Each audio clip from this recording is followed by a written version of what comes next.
ಬಾಗಲಕೋಟೆ ಜಿಲ್ಲೆ ಇಳಕಲ್ ತಾಲೂಕು ತಹಸೀಲ್ದಾರ್ ಕಚೇರಿ ಆವರಣದಲ್ಲಿ ಕರ್ನಾಟಕ ರೈತ ಸೇನೆ ಹುನಗುಂದ ತಾಲೂಕು ಘಟಕ ಭೀಮನಗಡ ಅನಿರ್ದಿಷ್ಟಾವಧಿ ಧರಣಿ ಸತ್ಯಾಗ್ರಹ ಸ್ಥಳಕ್ಕೆ ಹುನಗುಂದ ಮತಕ್ಷೇತ್ರದ ಮಾಜಿ ಶಾಸಕರು ಶ್ರೀ ದೊಡ್ಡನಗೌಡರು ಜಿ ಪಾಟೀಲ್ ಅವರು ಭೇಟಿ ನೀಡಿ ರೈತರ ಸಮಸ್ಯೆಗಳನ್ನು ಆಲಿಸಿದರು. ನಂತರ ಮಾಜಿ ಶಾಸಕರು ಶ್ರೀ ದೊಡ್ಡನಗೌಡರು ಜಿ ಪಾಟೀಲ್ ಅವರು ಮಾತನಾಡಿ, ರೈತರ ಅನಿರ್ದಿಷ್ಟಾವಧಿ ಧರಣಿ ಸತ್ಯಾಗ್ರಹಕ್ಕೆ ನನ್ನ ಬೆಂಬಲವಿದೆ ಎಂದು ಹೇಳಿದರು.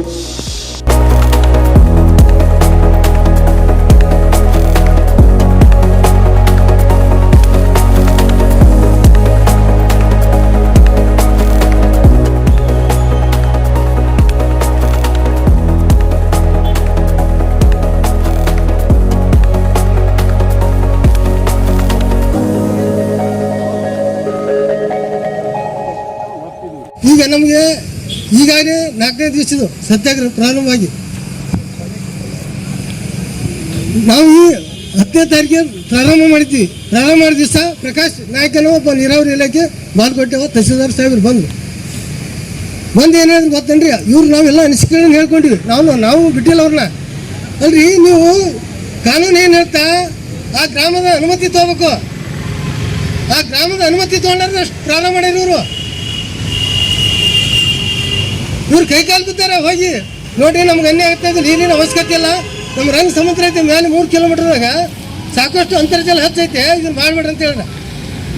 ಇದನ್ನ ಯಾರೋ ಒಬ್ಬ ಜನಪ್ರತಿನಿಧಿಗಳು ಲೆಟರ್ ಕೊಟ್ರಂತ ಮಾಡಿನಂತ ನಮ್ಮ ಮುಂದೆ ಹೇಳ್ತಾರೆ. ಮೊನ್ನೆ 10ನೇ ತಾರೀಕಿಗೆ ಪ್ರಕಾಶ್ ನಾಯಕ ನಾವು ಗೆರು ಹಾಕಿದ್ವಿ ಹೊತ್ತ ಇಲ್ಲಿ ಬಂದಾಗ ತಹಸೀಲ್ದಾರ್ ಮುಖಾಂತರ ಸಂಜೆ 5 ಗಂಟೆಗೆ ಬಂದರು. ನೀವು ಹೆಂಗೆ ಮಾಡಿದ್ರಿ?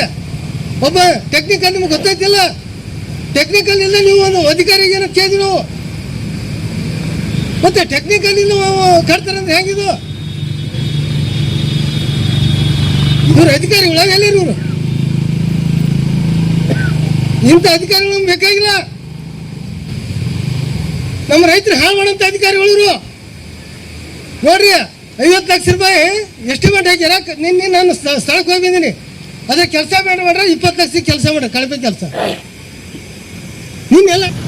ಇಳಕಲ್ ತಾಲೂಕಿನ ಉಪನಾಳ SC ಗ್ರಾಮ,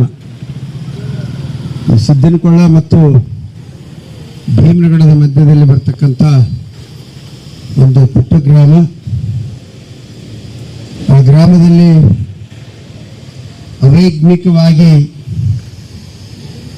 ಚಿಮ್ಮಲಗಿ ಮತ್ತು ಉಪನಾಳ ಮಧ್ಯದಲ್ಲಿ ಒಂದು ಚೆಕ್ ಡ್ಯಾಮ್ ಕಟ್ಟತಕ್ಕಂಥ ಕಾಮಗಾರಿ ನಡೆದು ರೈತರಿಗೆ ಅನ್ಯಾಯ ಆಗಿರ್ತಕ್ಕಂಥ ಸಂದರ್ಭದಲ್ಲಿ ಇವತ್ತು ಈ ವೇದಿಕೆ ಮೇಲೆ ನನ್ನ ಜೊತೆ ಆಗಮಿಸಿರುವಂಥ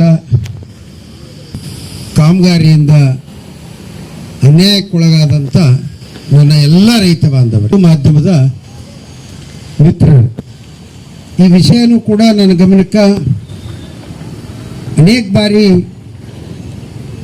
ರೈತರು ತಂದಾಗ ಸಂಬಂಧಪಟ್ಟ ಇಲಾಖೆ ಅಧಿಕಾರಿಗಳಿಗೆ ಎಲ್ಲ ರೀತಿಯ ನಿರ್ದೇಶನವನ್ನು ಕೊಟ್ಟಿದ್ರೂ ಕೂಡ ನಾನು ಹೇಳಿದ್ದೀನಿ, ನೀವು ಎತ್ತರದಲ್ಲಿ ಚೆಕ್ ಡ್ಯಾಮ್ ಕಟ್ಟಿದ್ದೀರಿ.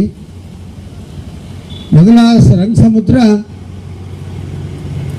ಮಳೆಗಾಲ ಇಲ್ದಾಗ ಅದು ಪೂರ ಬತ್ತೋಗಿರ್ತಿತ್ತು.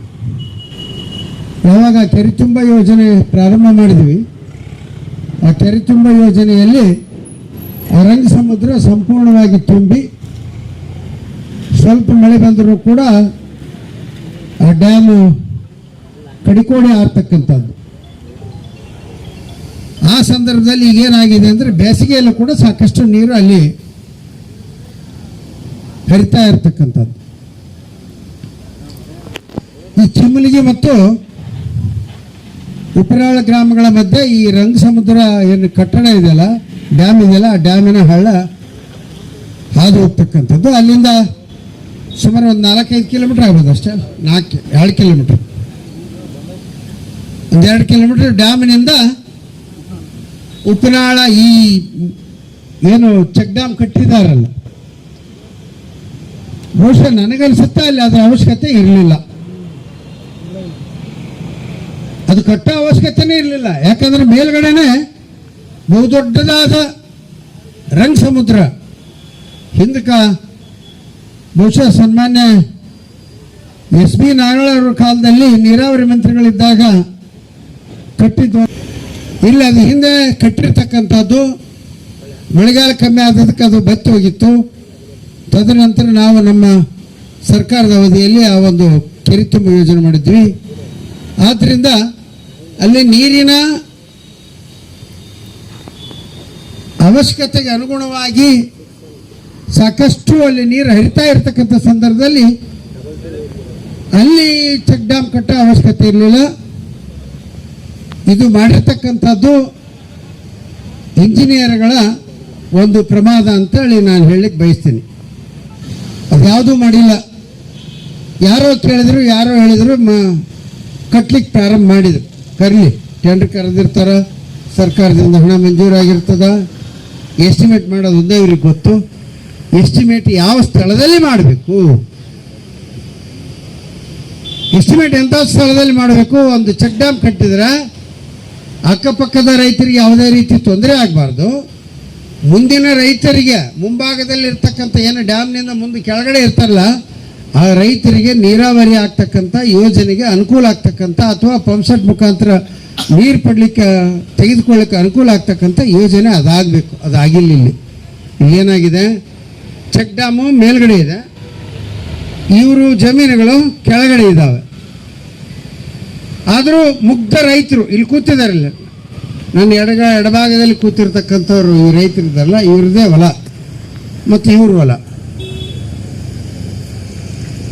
ಇವರಿಗೆ ಪಾಪ ಅವ್ರು ಏನು ಕಟ್ತಾರ, ಎದಕ್ಕೆ ಕಟ್ತಾರ, ಏನು ಮಾಡ್ತಾರ, ಆ ರೈತರಿಗೆ, ಮುಗ್ಧ ರೈತರಿಗೆ ಏನು ಗೊತ್ತಾಗುತ್ತೆ? ಇವರು ಪ್ರಶ್ನೆ ಮಾಡಿದವ್ರ ಮೇಲೆ ದಬ್ಬಾಳಿಕೆ ಮಾಡೋದು, ಏನೋ ಒಂದು ಸ್ವಲ್ಪ ನಮ್ಗೆ ಅನ್ಯಾಯ ಆಗುತ್ತೆ ಅಂತೇಳಿ ಪ್ರಶ್ನೆ ಮಾಡಿದರೆ ಅವ್ರಿಗೆ ದಬ್ಬಾಳಿಕೆ ಮಾಡೋದು, ಹೆದರಿಸೋದು, ಸುಳ್ಳು ಹೇಳಿ ನಿಮ್ಗೆ ಒಡ್ಡಾಕಿ ಕೊಡ್ತೀವಿ, 6 ದಿವಸ ಇಟ್ಯಾಚಿ ಕೊಡ್ತೀವಿ, ನೀವು ಕೆಲಸ ಮಾಡ್ಕೊಳ್ರಿ. ನೀವು 6 ದಿವಸ ಇಟ್ಯಾಚಿ ಕೊಟ್ಟು ಮುಂದೆ ನಿಂತು ಕೆಲಸ ಮಾಡಿಸಿದ್ರೆ ಈ ಸಮಸ್ಯೆ ಯಾಕಾಗ್ತಿತ್ತು? ಅನೇಕ ಬಾರಿ ರೈತರು ಎಲ್ಲ ಅಧಿಕಾರಿಗಳು, ಸಂಬಂಧಪಟ್ಟ ಇಲಾಖೆ ಎಲ್ಲ ಅಧಿಕಾರಿಗಳು, DC ಇಂದ ಹಿಡಿದು ನೀರಾವರಿ ಇಲಾಖೆಯವರಿಂದ ಹಿಡಿದು ಕಂದಾಯ ಇಲಾಖೆಯವರಿಗೆ ಹಿಡಿದು ಎಲ್ಲರಿಗೂ ಕೂಡ ಮನವಿಯನ್ನು ಮಾಡಿದ್ದಾರೆ ಪಾಪ ಮೊದಲೇ ಹಂತದಲ್ಲಿ. ಎರಡನೇ ಹಂತದಲ್ಲಿ ರಾಜ್ಯಕ್ಕೆ ಬಂದಾಗ ನಿಮ್ಗೊಂದು 6 ದಿವಸ ಇಟ್ಯಾಚಿ ಕೊಟ್ಬಿಡ್ತೀವಿ, ನೀವೊಂದು ಭಾಳ ದೊಡ್ಡ ಒಡ್ಡಾಕೊಂಬಿಡ್ರಿ, ನಿಮ್ಗೆ ಯಾವುದೇ ರೀತಿ ತೊಂದರೆ ಆಗಲಾರ್ದಂಗೆ ಮಾಡ್ತೀವಿ ಅಂತೇಳಿ. ಅದೇ ಅವ್ರ ಎಸ್ಟಿಮೇಟ್ನಾಗ ಮಾಡಿಬಿಡ್ಬೋದಾಗಿತ್ತಲ್ಲ. ಈ ಕಡೆ ಒಂದು ಒಡ್ಡ ಹಾಕಿದ್ರೆ ರೈತರಿಗೆ ಯಾವುದೇ ರೀತಿ ಸಮಸ್ಯೆ ಆಗೋದಿಲ್ಲ. ಪ್ರಕಾಶ್ ನಾಯಕ್ ಅಂತೇಳಿ ಇಂಜಿನಿಯರ್ ಎಡವಲ್ಲಿ, ಹೌದಲ್ಲ? ನಿನ್ನೆ ನೀವು ಇಲ್ಲಿ ಸ್ಟ್ರೈಕ್ ಕೂತೀರಿ, ನನಗೆ ಫೋನ್ ಬಂದಿತ್ತು, ಸರ್ ಸ್ಟ್ರೈಕ್ ಮಾಡಕತ್ತಾರ. ಮತ್ತು ಅವ್ರು ಏನು ಮಾಡಿದ್ದಪ್ಪ, ನಾನು ಸಾಕಷ್ಟು ಸಲ ನಿಮ್ಗೆ ಹೇಳಿದ್ದೀನಿ, ಹೇಳಿದ್ರು ಕೂಡ ನೀವು ಯಾವುದೇ ರೀತಿ ಸ್ಪಂದನೆ ಮಾಡಿಲ್ಲ. ಎಲ್ರಿ ಈಗ ಮಾಡಿಕೊಡ್ತೀವಿ, ಈಗೆಲ್ಲ ಮಾಡಿಕೊಡ್ತೀರ, ಅವ್ರು ಏನಂತಾರೆ ಅದನ್ನು ಮಾಡಿಕೊಡ್ತೀವಿ. ಈಗ ಏನಂತೀರಪ್ಪ ನೀವು?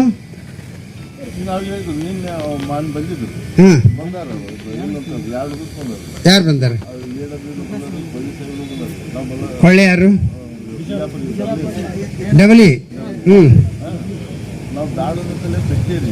ಹ್ಮ್ ಹ್ಮ್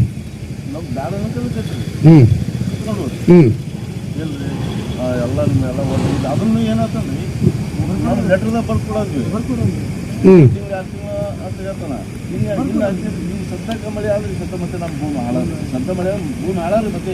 ಅದು ಭೂಮಿಯಾಗ ನೀರು ಅಲ್ಲಿ ನಿಮ್ಮ ಹೊಲದಾಗ ಸಾರ್ದು ಹೋಗುತ್ತೆ ಬಿಡ, ಅದು ಗೊತ್ತಾಯ್ತು. ನೀರು ಹರಿತಾ ಇರ್ತಕ್ಕಂಥದ್ದು ಇವೆಲ್ಲ ಬೆಳೆ ಹಾಳಾಗಿರ್ತಕ್ಕಂಥದ್ದು. ಬೆಳೆ ಹೆಂಗೆ ಹಾಳಾಗ್ಯಾವ ಅಂದ್ರೆ ಪೂರಾ ಹತ್ತಿ ಹೊಲ ನೀರಾಗ ನಿಂತೈತಿ, ಗೋವಿನ ಜೋಳ ಹೊಲ ನೀರಾಗ ನಿಂತೈತಿ, ಉಳ್ಳಾಗಡ್ಡಿ ಹೊಲ ಅಂತೂ ಮುಳುಗಿ ಹೋಗೈತಿ. ಇದು ಹತ್ತಿ ಹೊಲ ಯಾವ ಉಳಿದಿಲ್ಲ. ಅಲ್ಲಿ ಇರ್ತಕ್ಕಂಥ ಸುಮಾರು 28 ಎಕರೆ ಜಮೀನು ಎಲ್ಲ ರೈತರದ್ದು ಸೇರಿ, ನೀವು 11 ಜನ ರೈತರದ್ದು ಸೇರಿ.